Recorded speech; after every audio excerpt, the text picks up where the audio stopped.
আরিফ মাহমুদ এটা কি? কাঁচা বাদাম। কাঁচা বাদাম। হ্যাঁ, তে কাঁচা বাদাম কি দেখাও? ওটা শুকনো মরিচ দিয়ে হ্যাঁ, ছানা হবে।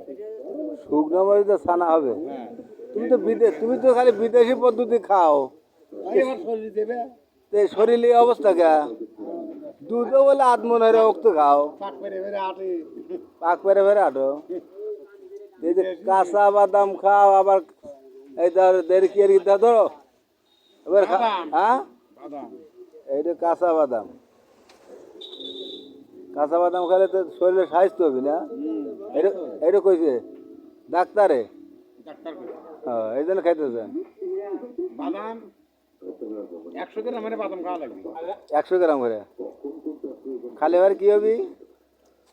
পাক পেরে পেরে আটবো। ভাগ পেরে পেরে আসবে। ধন্যবাদ।